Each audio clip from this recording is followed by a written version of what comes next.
Good afternoon, grade 12s. I hope you enjoyed your paper this morning. I'll be taking you through paper 2 that you will be writing on Monday the 7th. Your paper 2 consists of 11 questions.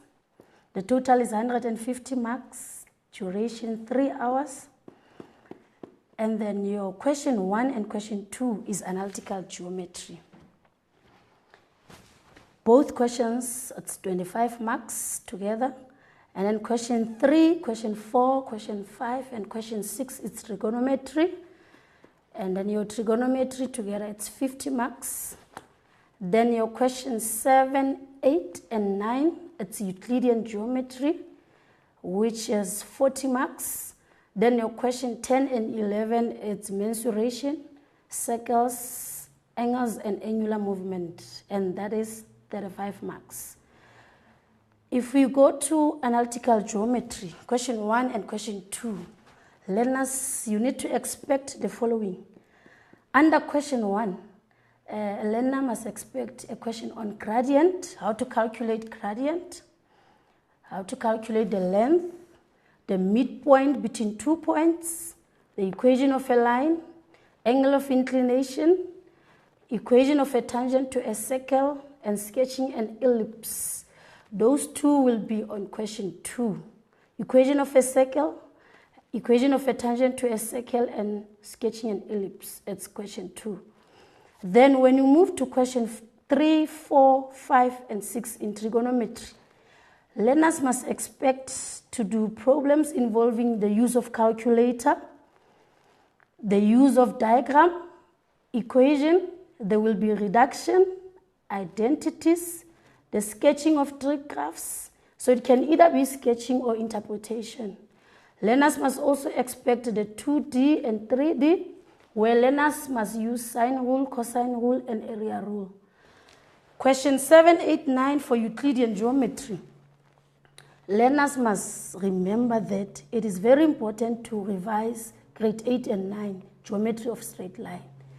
So this is where learners would expect questions on circle center, theorems, semicircle, all the theorems that you've learned in grade 11. The theorems about the tangent, the theorems about the cyclic quad, similarity and proportion that you've learned in grade 12. Those questions will be on question 7, 8, and 9.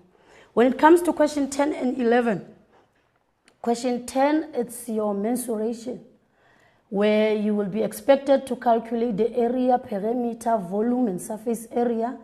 And remember, in this question, the formulas will be provided for you under that specific question, question 10.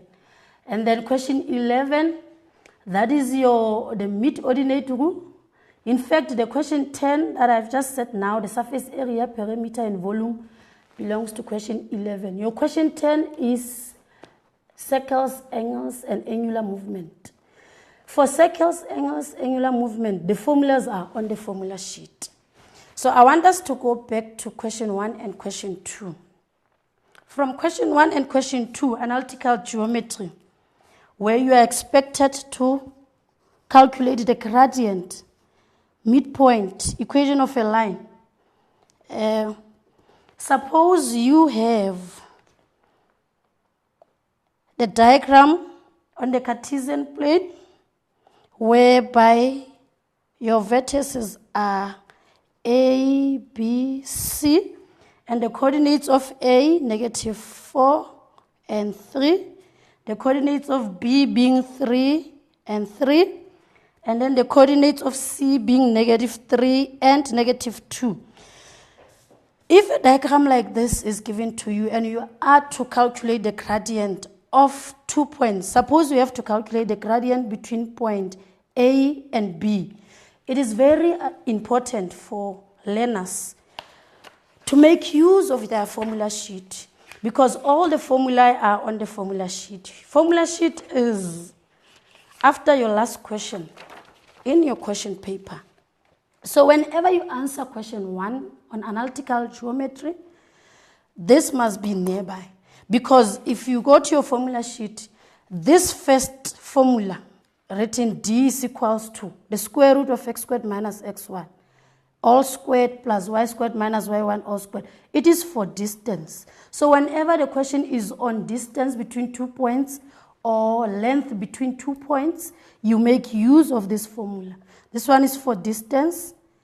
Sometimes they don't say distance, they say length of AB or CB. If they talk about distance and length, this is the formula to use. If you have to calculate the midpoint, the formula to use for midpoint is this one of m, open bracket, x1 plus x2 divided by 2, y1 plus y2 divided by 2. This is for midpoint. So whenever you have to calculate the midpoint between 2 points, this is the formula to use. So the whole question of question 1, whenever you answer a question, you need to make use of the formula. It's a matter of understanding what the question needs and choosing the correct formula. If you have to calculate the equation of a line, remember the standard form of a line because we're talking the straight line here. So the standard form is y equals to mx plus c, and the other one is this one here, y minus y1 equals to m into x minus x1. So you either use this standard form or this one whenever you calculate the equation of a line. When it comes to calculating the gradient, this is the formula to use. M, which represents the gradient, is equals to y2 minus y1 over x2 minus x1. Now, question 1 has angle of inclination. So when you calculate angle of inclination, M is equals to tan theta. It's the formula to use. So for all these subtopics or questions, each one has got its own formula. This M here represents the gradient. So for angle of inclination, for as long as you have the gradient, you will be able to solve for theta here. All right, let me make an example now. Suppose the first question you have to calculate the gradient of AB. Second question, angle of inclination, theta. You have to calculate angle of inclination, the size of theta. And then you also have to calculate the equation or determine the equation of a line. The equation of line BC. Like I said, for each and every question, there's the formula to use. So the first one where you calculate the gradient of AB, you go to your formula sheet and identify the formula for gradient, of which the formula for gradient is m equals to y2 minus y1 over x2 minus x1. So the gradient that we have to calculate is gradient of AB. You need to go to point A and point B and write which one is x1 and which one is x2. Remember, x1 goes with y1, x2 with y2. So it is very important for you to label your coordinates so that you don't make a mistake when you substitute. So we are calculating the gradient of AB. Point A here will have here x1. x1 must be with y1. Point B here, the first one, remember, is always for x. So now that I have x1 here, obviously this one here will be x2. x2 goes with y2. And when we substitute, you will have your y2 being 3 minus y1 being 3 over, then we have our x2. x2 is 3 minus x1 is negative 4. So when we get to this point, you just calculate, find the answer for your numerator, find the answer for your denominator, and write your gradient. Remember here it's your exam tips. It's not necessarily the lesson. For the second one, where we have to calculate the size of theta. If you calculate size of theta, here is your theta. That is from line BC. So for the size of theta, this is the angle of inclination. Again, you choose the correct formula from the formula sheet. In your formula sheet, for the angle of inclination, we use m equals to tan theta. So it's obvious for the second one here, for the size of theta, the correct formula to use is m equals to tan theta. So all you need to do is to have the gradient of this line, substitute here, and then equals to tan theta. And then since you are solving for theta, in your calculator, you will shift 10. And then your theta will be the arctan of whatever your gradient is. So for question 1, read the question carefully, choose the correct formula, and then substitute. Then when we move to question 2, question 2 is still analytical geometry, but it is analytical geometry based on circle.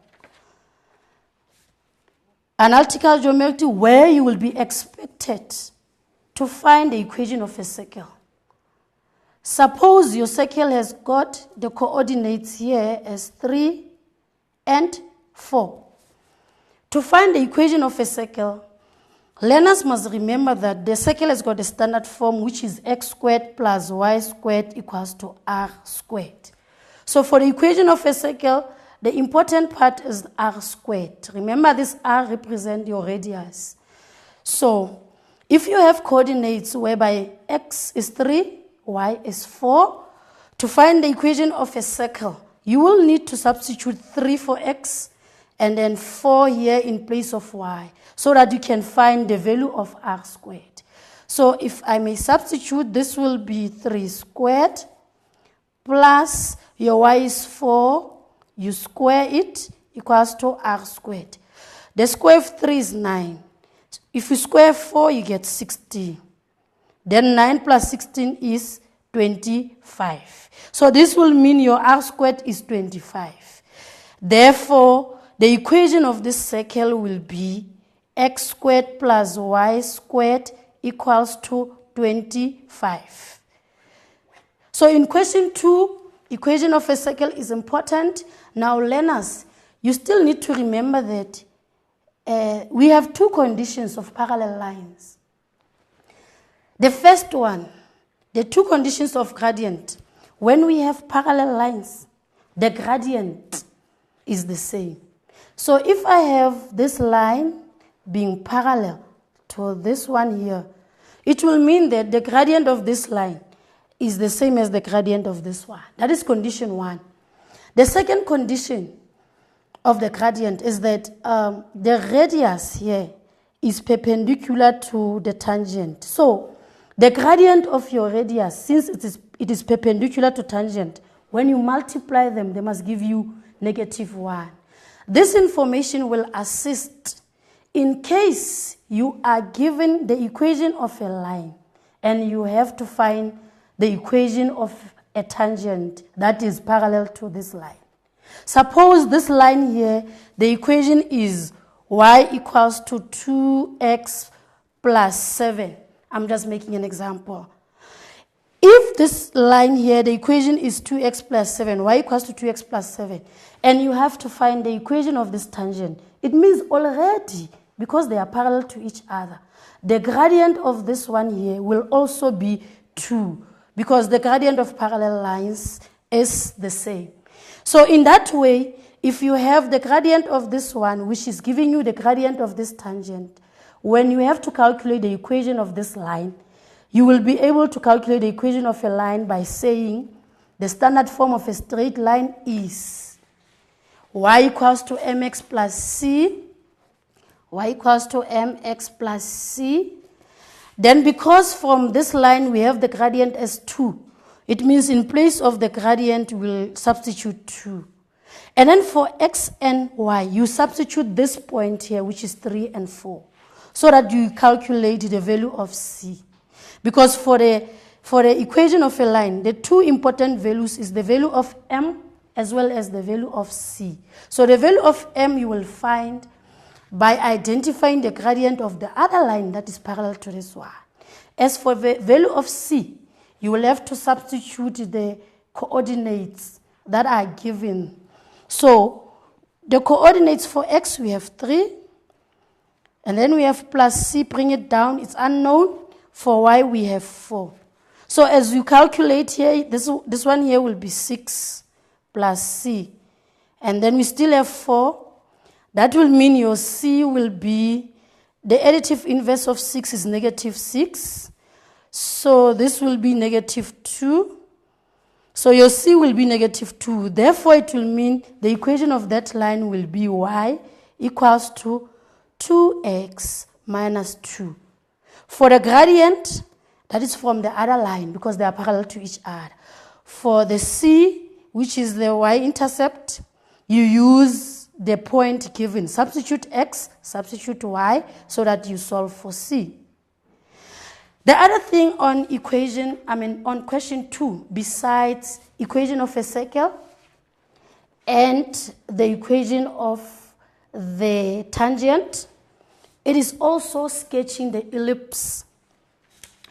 But before I sketch the ellipse, let me also remind you that the condition for perpendicular lines where the radius is perpendicular to the tangent, and we say that the gradient of the radius here, when you multiply it by the tangent, you get negative 1. Suppose we are not given the equation of this line, but you have to calculate the equation or determine the equation of the tangent. In this case, where we don't have the equation of the other line, which is parallel, we will say, okay, let us start with finding the gradient of the radius. The gradient of the radius, since here the coordinates are 0 and 0 at the origin, the gradient of this will be, this is x, this is y. Remember, for gradient, it's y2 minus y1 over x2 minus xy. So the gradient of your radius